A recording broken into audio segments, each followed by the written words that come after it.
Albert Croisi, bonsoir. Bonsoir. Merci beaucoup d'être avec nous sur le plateau de Monaco Info. Alors, c'est vrai, en cette fin d'année 2022, on a beaucoup de choses à aborder, que cela concerne les événements passés ou ceux qui vont arriver à grands pas. Mais d'abord, une question vous concernant. C'est vrai, vous avez de multiples casquettes. Alors, comment on s'organise au quotidien dans la gestion de toutes ces responsabilités ? Bien, en se levant tôt, en se couchant tard. Voilà, j'arrive à faire 2 journées à nuit, mais c'est avec plaisir, puisque ce sont des missions qui me passionnent, qui sont fort intéressantes. Et ce n'est pas pénible que de s'occuper de tout cela. Donc, dès qu'il y a le plaisir, le reste est facile. À propos du cadre de vie, ça a été un petit peu abordé largement au Conseil national. Comment vous le qualifieriez, ce cadre de vie, en cette fin d'année 2022 ? Ce que j'ai dit plusieurs fois déjà, c'est qu'il ne faut pas confondre le cadre de vie et des problèmes de mobilité. Nous avons des problèmes de mobilité, c'est certain, mais nous voyons bien que tout le monde s'en préoccupe et réfléchit aux meilleures solutions pour améliorer les choses. Il ne faut quand même pas oublier non plus que nous sommes une grande ville et non pas un petit village. C'est une grande ville qui vit beaucoup, il y a une forte économie. 45 000 ou 40 000 pendulaires qui rentrent en principauté, ça a du sens. Il ne faut pas espérer qu'on puisse circuler à Monaco avec 40 000 personnes qui viennent travailler sans avoir quelques obstacles, quelques ralentissements de temps en temps. Les travaux qui se déroulent en principauté, je pense, se sont améliorés en termes de gestion de base de vie sur la voie publique. On vérifie aussi, j'étais informé que l'avenue de Fontvieille, qui devait réouvrir plus tard, rouvre plus tôt. Donc c'est quand même aussi l'illustration que des efforts sont faits. Tout le monde se mobilise pour améliorer tous les jours la situation. Mais il ne faut pas espérer qu'un jour on puisse circuler comme nous le faisions à Dubaï dernièrement, sur des 6 voies qui permettent un trafic beaucoup plus fluide. Je n'ai pas tant de doléances que cela, en tout cas des usagers, des pendulaires qui viennent travailler à Monaco. Ils se réjouissent de trouver du travail en principauté. Par ailleurs, nous nous réjouissons qu'ils viennent aussi, puisqu'on a besoin de tous ces gens-là. Mais je crois qu'il y a une prise de conscience de la part de tout le monde qu'une grande ville, le prix à payer, c'est qu'il faut partir un peu plus tôt pour arriver à l'heure, et puis de temps en temps chercher 5 minutes pour trouver une place de parking. Donc, c'est pas l'idéal, mais je ne suis pas dans le catastrophisme. Il n'y a pas, c'est pas invivable. De partout où nous allons, dans des villes d'ampleur comme Nice, comme Cannes. J'étais dernièrement en Alsace pour visiter nos fiefs, on en parlera peut-être tout à l'heure. J'ai fait la queue, j'ai attendu beaucoup de temps pour sortir de Strasbourg. Il y avait des bouchons, il y avait des embouteillages. Je pense que c'est le lot de toutes les grandes villes. On n'est pas particulier là-dessus et on n'est pas pire qu'ailleurs. C'est mon point de vue. Un environnement privilégié quand même, il faut le dire, à Monaco, qui est parfois entaché. Vous avez parlé des nuisances par rapport à la route, à la circulation, et qui est peut-être aussi parfois entaché, certains le disent, par les travaux, par les nuisances sonores, mais il faut le dire, il faut le préciser, c'est vraiment nécessaire pour le développement économique de Monaco. Oui, c'est absolument indispensable. On le sait, Monaco est en quelque sorte en restructuration. Depuis quelques années, il y a eu de gros efforts aussi. Mais là, les résidents en attestent. Je ne suis pas en train d'essayer de vendre autre chose que la réalité. J'ai beaucoup moins de plaintes sur les bruits de chantier. J'ai beaucoup moins de plaintes sur l'encombrement des camions sur la voie publique. De gros efforts sont faits. La DPUM fait un travail extraordinaire pour essayer d'implanter les chantiers de façon à ce qu'ils gênent le moins possible la vie quotidienne et la vie de chacun. Et sur les bruits de chantier, on vient de vivre le Grand Ida, oui, les quelques premiers mois ont été pénibles, on le sait, c'est dès lors qu'il faut creuser, faire des parkings en souterrain, ça fait du bruit. Après, pour la construction, c'est une construction classique, avec quelques bruits de chantier, absolument, mais c'est supportable. La plupart du temps, les gens travaillent quand les entreprises font du bruit. Bien sûr, vous avez les retraités, vous avez des gens à la maison, absolument, mais l'immense majorité des gens sont au travail quand le chantier fait un peu plus de bruit. Et puis, ce sont des phases incontournables. Nous n'avons pas de solution pour faire mieux en disant on ne fait pas de parking, il n'y a pas de bruit, d'accord, mais on ne fait pas de parking. Et après, il y aura d'autres problèmes qui s'enchaîneront.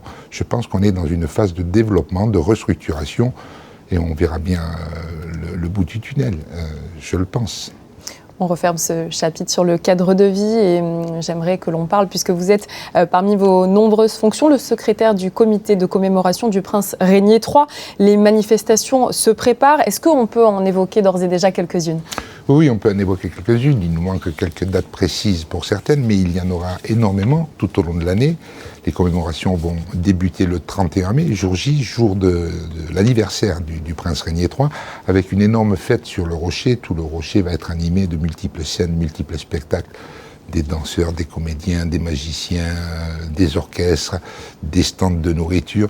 La population dans son intégralité va être invitée à venir passer tout l'après-midi sur le rocher. Et ensuite, il y aura des tas d'entités comme le Yacht Club, l'Automobile Club, le Musée océanographique, la Direction des affaires culturelles, les ballets de Monte-Carlo préparent des hommages au prince Régnier III et ça va se dérouler toute l'année.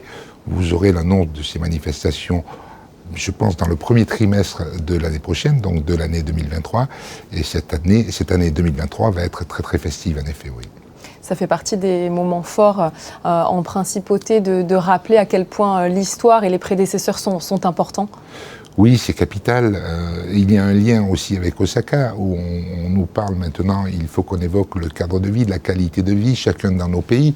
Et nous, en principauté, nous avons de la chance de pouvoir évoquer l'action des princes, des multiples princes qui se sont succédés, qui ont su développer la principauté, tout en maintenant, malgré tout, quoi qu'ils se disent aujourd'hui, un cadre de vie assez confortable, assez agréable.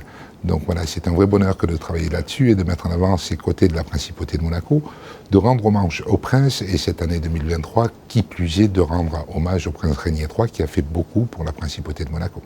Vous nous l'avez dit il y a quelques instants, vous êtes fraîchement rentré d'Alsace pour les rencontres des fiefs historiques. Ça aussi, ça fait partie des belles fêtes populaires qui réunissent de nombreuses personnes.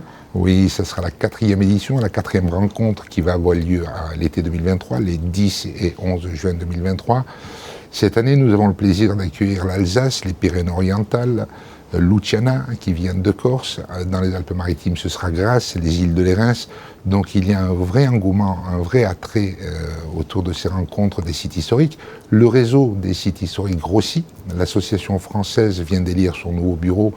Et c'est quasiment tous les jours où l'association m'appelle pour me dire nous avons un nouvel adhérent, on a quelqu'un qui va adhérer. Donc ça se développe de façon très sympathique puisqu'on est dans la convivialité. On rappelle les liens historiques, ce qui unit ces régions et la principauté de Monaco, mais ça permet aussi de mettre en avant la culture, la gastronomie, l'art, plein de choses de ces communes-là. Ça fait un vrai réseau d'amitié, c'est très très agréable. Et effectivement, la 4e rencontre se prépare dès maintenant et les gens ont beaucoup d'enthousiasme à venir en principauté. Autre fait à aborder, c'est le pavillon Monaco à Dubaï qui a pris fin. Mais on a déjà, il est vrai, en ligne de mire l'exposition universelle. Vous en avez parlé à Osaka en 2025, je crois. Oui. Alors, c'est trop tôt peut-être déjà pour en parler, mais ce n'est jamais trop tôt finalement quand on sait le travail nécessaire pour préparer ce genre d'événement. Oui, d'autant que nous bénéficions d'une année de moins, puisque le report d'un an de Dubaï nous pénalise d'une année sur la préparation d'Osaka. Mais les choses sont en place, on est dans le bon timing. Le choix architectural a été défini par le souverain, la scénographie également. Nous en sommes aujourd'hui à prendre toutes les informations auprès de l'organisateur, qui lui est un peu en retard, comme toujours, parce que c'est souvent en retard, mais on arrive à l'heure quoi qu'il en soit. C'est un peu loin, c'est difficile, la mentalité, la culture est différente, la langue est pas toujours évidente, parce que pas tous ne parlent anglais. Donc il y a quelques complications, mais classiques, qu'on connaît. On fait ça aussi avec beaucoup de joie, puisque Dubaï a été, je pense, une réussite. Il y a de retombées intéressantes suite au passage de Monaco à Dubaï. On espère qu'au Japon, même si c'est un petit peu plus loin, nous allons pouvoir aussi laisser un peu une empreinte, une marque, pour nous faire connaître ou mieux connaître et rester dans le cadre du thème développé par l'Expo. On est en phase avec, je le disais tout à l'heure, ce qu'ont fait les princes de Monaco pour la principauté de Monaco. Donc on y va aussi avec beaucoup d'enthousiasme. Si l'heure est au bilan pour cette fin d'année 2022, pour beaucoup de monde, quel serait le vôtre peut-être avec voilà, les multiples casquettes que vous avez, comme on l'a dit? Déjà un grand plaisir de pouvoir entreprendre et faire tout ce que l'on fait en principauté, parce que c'est le pays du tout est possible. Dès lors qu'il y a une volonté de faire quelque chose, on sait qu'il y a un moyen pour arriver à le faire. Donc les sujets sont intéressants. Même s'occuper des soucis quotidiens de la population, c'est intéressant. Essayer de trouver de bonnes solutions. Vous savez, les résidents sont des gens raisonnables, sont des gens gentils, et quand on ressort d'un tracas, et même ma foi, on a créé, au-delà de satisfaire les gens en réglant leurs problèmes, on a créé des liens de sympathie qui s'établissent. Et moi, j'ai vraiment le sentiment que Monaco, c'est une vraie famille. On se chamaille un peu de temps en temps, on se mange un petit peu le bout du nez, mais ensuite on s'apprécie et cet état d'esprit me plaît énormément. Voilà, je sens quand même une unité forte derrière les actions que veut mener le souverain, que veut mener le gouvernement, même si de temps en temps il y a quelques embûches, mais on arrive à les régler. C'est un pays facile à gérer, c'est un pays où on peut prendre du plaisir à faire les choses. Merci beaucoup, Monsieur Croisi. Je vous en prie.